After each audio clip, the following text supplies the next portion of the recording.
Your Royal Highnesses, Excellencies, Lords, Ladies and Gentlemen, welcome to Global Investment Summit 2023. Before we start, please note there are no planned drills, so all alarms and announcements are to be followed. In the unlikely event that we need to evacuate the building, please follow the instructions given by our stewards. If there is anyone who needs assistance in an emergency, please make yourself known to a member of staff. Finally, can we ask you to turn your mobile devices to silent? Thank you. Time. Time is precious. We're all given it, but how we use it is the question. Let's show you what the United Kingdom does with our time. Some use it on inventions that have shaped the world we live in, like the man who wanted to create an information management system accessible to all. You might know it as the World Wide Web, which is where millions saw this icon go viral. I mean, he's adorable, right? Ready, Freddie? Let's do it. We're entertaining the whole world. This is a place where we are breaking boundaries in all competition. It's a new dawn for women's football. And scoring more goals than ever before. That's 2.85 goals every 90 minutes. That's a lot of cheering. We're creating new worlds. In a place where our imaginations have no limits. We're creating the world of the future, where robots can save lives. Engineers are making 3D printers to make multi-grip bionic arms. It takes 48 hours to craft a single badge, and a fraction of a second for it to pass you by. We're leaving no stone unturned, or should I say, no strawberry unpicked. Bringing new energy to the world. Some are using their time to break world records. That's 1.8 seconds to change tires, to be precise. We are commanding the skies and launching into outer space. 44 years in the making. For a moment, looking back at home, trust him when he says it's worth it. It takes months to write an award-winning thesis, and years to develop the next generation of inventors. That's unrivaled talent finding solutions that will change the world. With unparalleled infrastructure and unique investment propositions, sectors of the future like AI, life sciences, quantum and tech. In fact, we're number one in Europe for tech, venture capital and unicorns. This is where the past, present and future unite. One could say we're quite productive. How are you spending yours? It's not about how you spend your time. It's about how you invest it.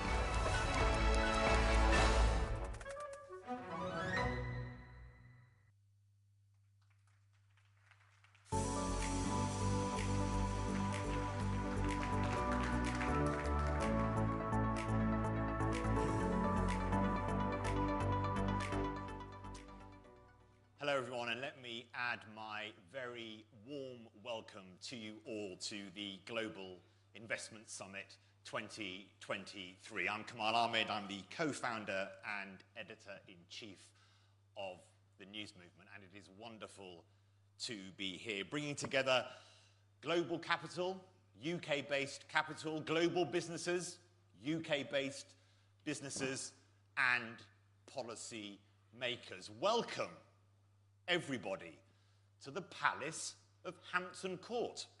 One of Britain's finest brands lived here, Henry VIII. Now, Henry VIII knew a bit about investment. He was the man who built the royal dockyards, 15 or so miles downriver from here to the east of London, still in use today. He was the inventor of the modern Royal Navy.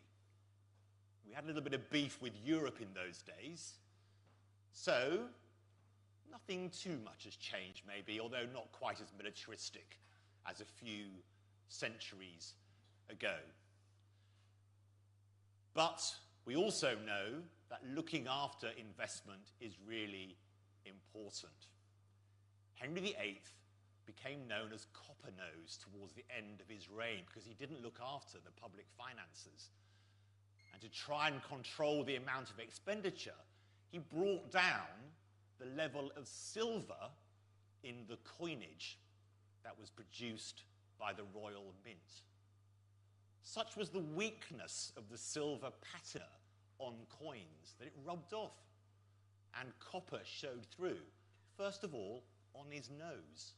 So in the end, to make the right kind of investments for the prosperity of a country, you need to make the right types of decisions. Why does this matter? Because without capital, without business, and without the right policy environment, none of us can work at making the world a better place. I co-founded the news movement 2.5 years ago with William Lewis, my co-founder, Sir William Lewis, my co-founder. And without investors at the beginning of that journey, we could not have started to build our business, to reimagine journalism for the next generation of consumers. From the UK, we now have offices in New York. We now provide jobs for 65 people. We know that journalism is a great export from the UK, whether that's our great news organisations, the Telegraph, the Mail, the Guardian, and many others, whether that's our great broadcasters, the BBC or Sky, or Channel 4 or Channel 5 and ITV.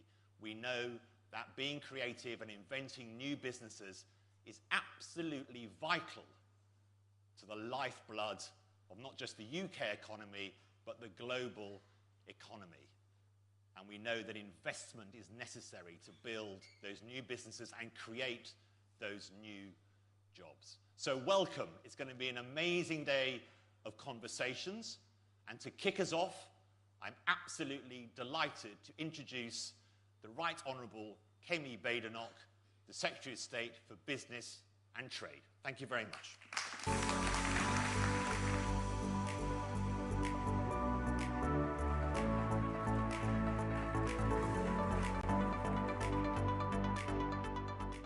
Good morning, ladies and gentlemen, and welcome to the 2023 Global Investment Summit. Thank you to everyone who's travelled from across the globe to be here today to mark the next chapter in this country's future. 2 years ago, at our inaugural Global Investment Summit, we were still in the throes of a pandemic. Yet investors put a near £10 billion vote of confidence in our country because they saw the huge potential for growth that we had to offer. It sowed the seeds for our hugely successful Northern Ireland Investment Summit in September, which put Belfast and Northern Ireland firmly on the global boardroom map. And as a growing science and technology superpower, the Prime Minister held our first ever AI summit earlier this month to ensure the UK is at the forefront of a pioneering world of artificial intelligence. Now, it won't come as news to many of you in this room, but the UK is already a fantastic place to invest. That's why you're here. We are now third in the world for total inward investment, currently standing at $2.7 trillion, and are the top destination in Europe for FDI projects. We have attracted more greenfield FDI than Germany and France combined. We also have the most valuable tech sector, only the third in the world to reach £1 trillion in value. Last year alone, we created 112,000 jobs in all corners of the UK from inward investment, with many more being created here today. Since the Department for Business and Trade was formed just a few months ago, we have seen even greater investment in this country. In my first few days as Business Secretary, I ushered in a momentous deal for Airbus and Rolls-Royce, providing new aircraft for Air India. In September, BMW announced the transformation of their Oxford Mini plant, which secured 4,000 jobs, with Stellantis pledging £100 million for electric vehicles at Ellesmere Port. Our Investment Minister, Lord Johnson, signed a £10 billion Memorandum of Understanding with Marubeni just last month for green projects. Tata Group have pledged £4 billion to create a new gigafactory site in Somerset, which will transform our battery supply chains and create thousands of jobs. And last week, we saw £21 billion of Korean investment in renewable energy, life sciences, and tech during the South Korea state visit. On Friday, we secured £2 billion from Nissan for their sites in Sunderland, which will help secure thousands of jobs. And that's not to mention the global leadership we are showing in free and fair trade. such as joining the CPTPP trading bloc, ushering in our first post-Brexit free trade agreements with Australia and New Zealand, and unlocking £6.5 billion of fresh export opportunities across 75 markets in the last year alone.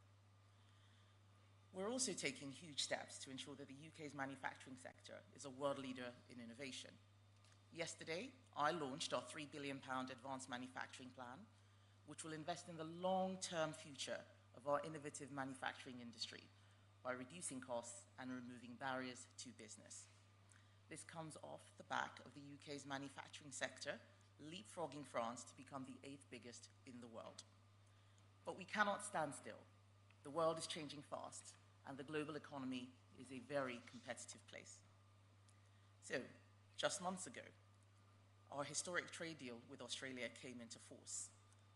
Since then, we secured £10 billion from IFM investors, £5 billion from Aware Super to turbocharge green transition, infrastructure, tech and life science projects, as well as £100 million from Patrizia for sustainable housing projects.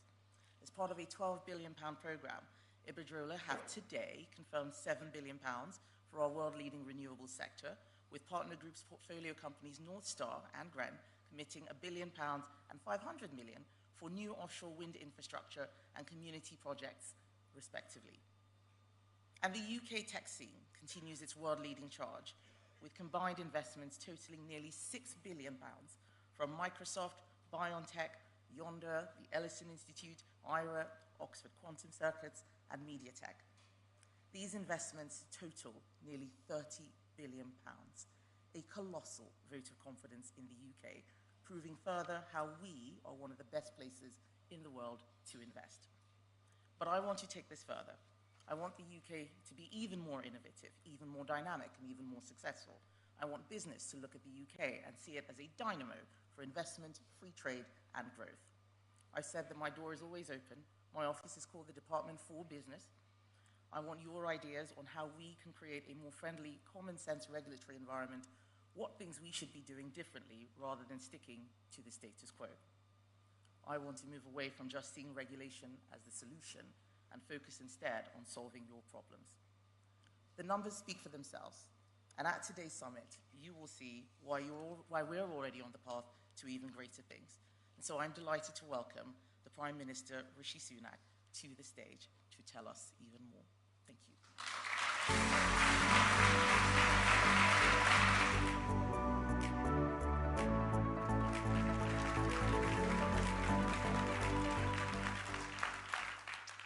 Good morning. Welcome to Hampton Court Palace and the UK's second Global Investment Summit. Now, my argument today is that the UK is a modern, dynamic, thriving economy. And where better to prove those futuristic credentials than a 500-year-old palace? But this summit is not just a sales pitch for Britain, although you'd better believe that I'm going to give you that. It's also a chance for us to say thank you. I've spent my career before politics in business and finance, and so have many of my top team, including the Chancellor. And we know that it's not governments that grow the economy. It's businesses and investors like all of you. You create jobs, drive growth, generate wealth, and you even take on some of the biggest social challenges we face. And it may be unfashionable to say, but I believe that your success is our country's success. So I'm really grateful to all of you for making the time to be here today. And your presence, your decision to choose to invest in Britain, is a huge vote of confidence in our country's future. And I think you're absolutely right to feel that confidence, because we are setting about making this the best place in the world to invest and do business. Now, I'm unashamedly proud of Britain, and there is a growing momentum right here in the UK right now. Don't just take my word for it. PwC's survey this year of thousands of global CEOs rated the UK the most attractive investment destination in Europe. And you can see that confidence in the decisions that people are making, like Tata, BMW, and just last week Nissan, investing billions into automotive and electric vehicle manufacturing. Or Microsoft, announcing today £2.5 billion for critical AI infrastructure, in addition to all the leading AI labs who already have their European offices here. Or the Ellison Institute of Technology, confirming today a £1 billion investment into their new Oxford site, researching and developing new technologies, including life sciences. And you can see that momentum, too, in our commitment to free trade. In the past year alone, we've secured new investment partnerships with the United States, Japan, and South Korea, worth more than £50 billion. We became only the first European country to join the fast-growing Trans-Pacific Trade Bloc, and hugely benefited from the Sovereign Investment Partnership with the United Arab Emirates, deploying over £14 billion into the UK in a little over 2 years. And all of that is why this country is the one with the fastest investment growth anywhere in the G7. So when I say that this country can be the best place in the world to invest and to do business, you should believe me, and believe me because of 3 big competitive advantages that we have. Our low-tax approach, our culture of innovation, and our people. Firstly, tax. The purest expression of this government's economic philosophy is that people and businesses make far better decisions about their own money than any government could. And I believe that allowing you to keep more of the return on your capital, our country becomes more competitive as a place to invest, grow, and create jobs. And make no mistake, we are cutting taxes. Not only do we have the lowest corporation tax rate in the G7, last week we announced that we would make full expensing permanent. That means you can write off the cost of many capital investments in full. It makes our capital allowances regime one of the most generous in the world, and it was the biggest business tax cut in modern British history. And that's not all. We've got lower capital gains tax rates than France, Germany, Italy, and Japan. Some of the most generous tax reliefs on stock options anywhere in the world, and we're cutting personal taxes to 27 million working people too. But while low taxes are crucial, they're not enough on their own to make this country the best investment destination in the world. We're also creating new ideas and turning those ideas into the most exciting companies of the future. And that's the UK's second competitive advantage, our incredible culture of innovation. Now, the story of the United Kingdom has always been about discovery and invention.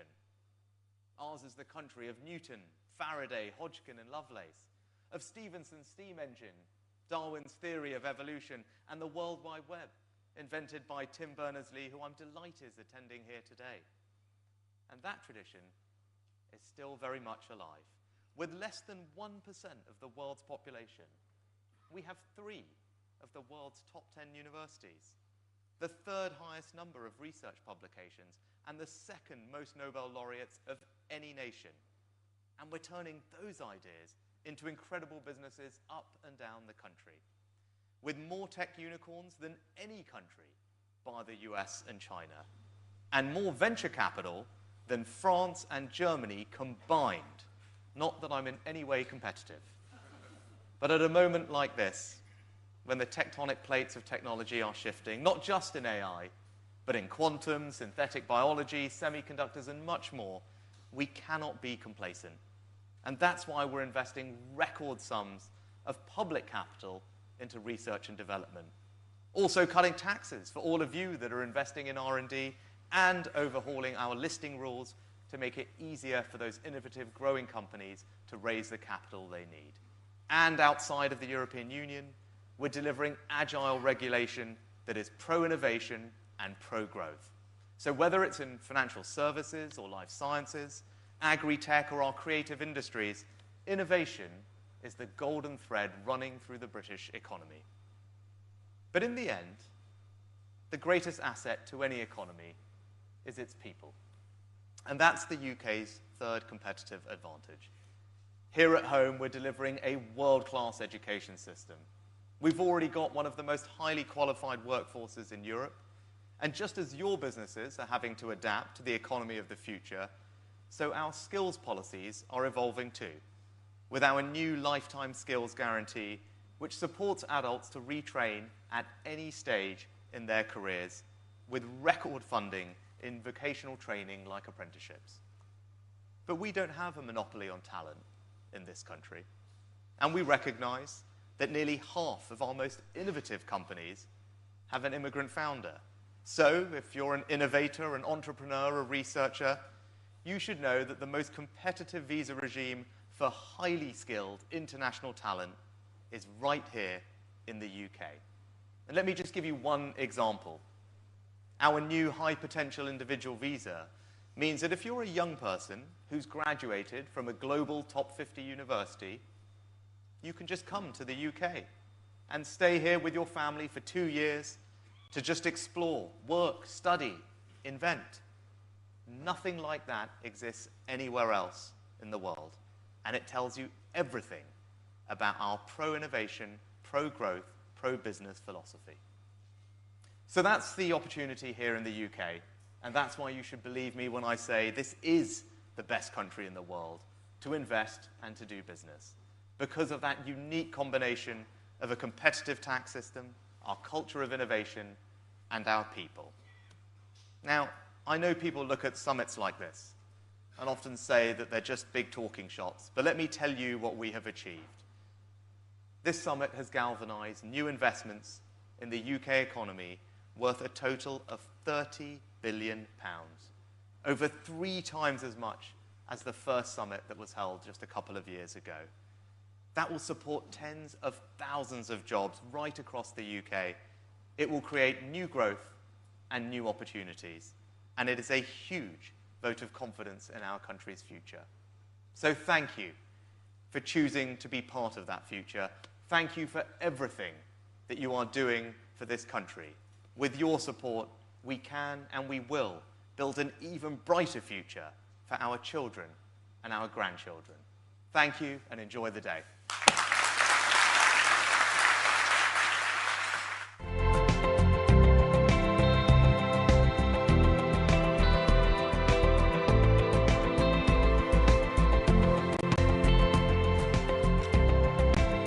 Thanks so much.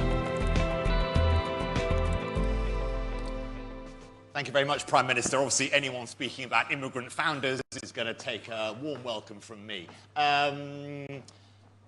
Already we've started to hear some of the big themes we're going to be talking about today: manufacturing, climate, tech, the regulatory environment. All those things are vital to a good environment for global investment in the UK and elsewhere. Also, of course, the notion of tax and how that works to promote businesses and how they operate.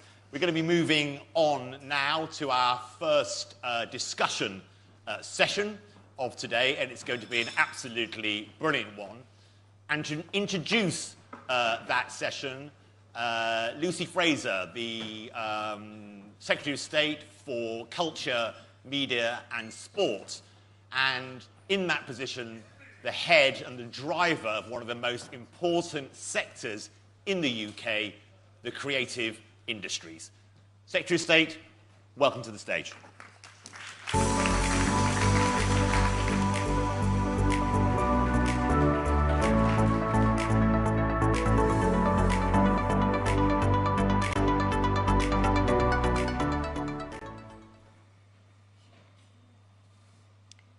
Culture, creativity, talent.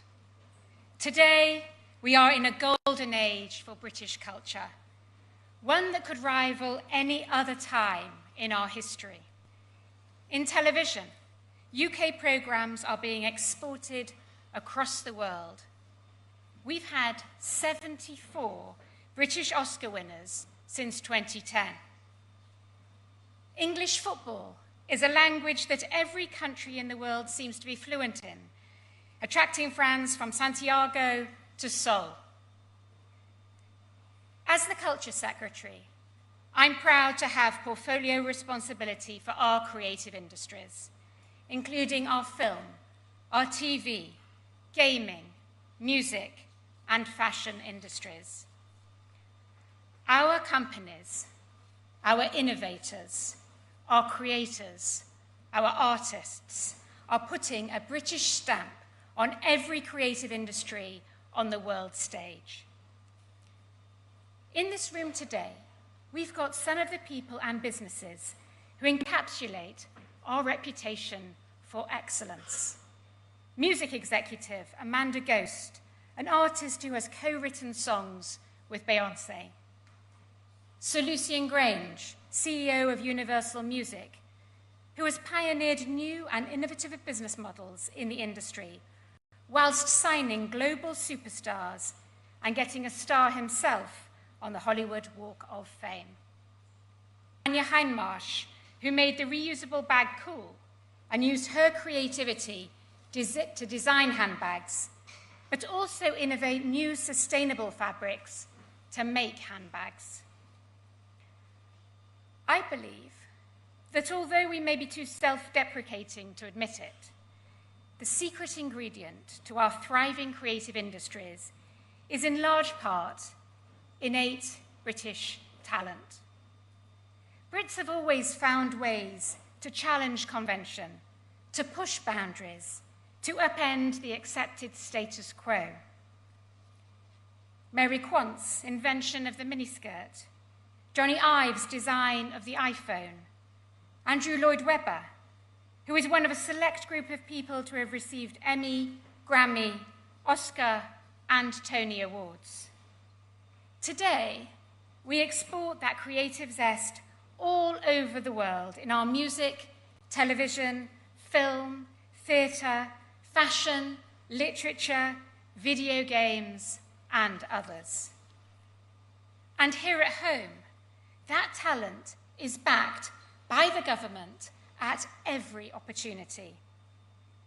Consecutive Conservative governments have recognised the potential that exists across our creative industry, and they've recognised the enormous dedication and determination of the businesses and people in these sectors. We've been supporting and stimulating our creative industries with tax reliefs for over a decade, from film to animation to video games to theatre.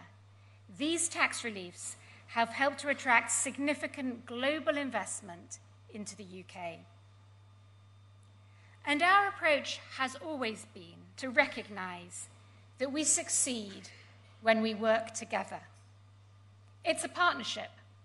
The government cannot guarantee success, but we can help to create the conditions and a framework that fosters it. And when you succeed, we succeed. And working with international partners is an important part of that partnership. Just look at Barbie, a film recorded in the UK that supported 750 jobs, added £80 million to our economy, and earned over £1.1 billion at the global box office. That is what this summit today is all about. Creating partnerships, seizing opportunities to invest, and tapping into that spark of creative British creativity. And as you saw at the autumn statement last week, we are committed to growing our creative industries long into the future, building on our existing foundations and continuing to succeed together. I look forward to talking with as many of you as possible today and in the future about how we continue to do that. And now I would like to introduce Oliver Dowden, our Deputy Prime Minister.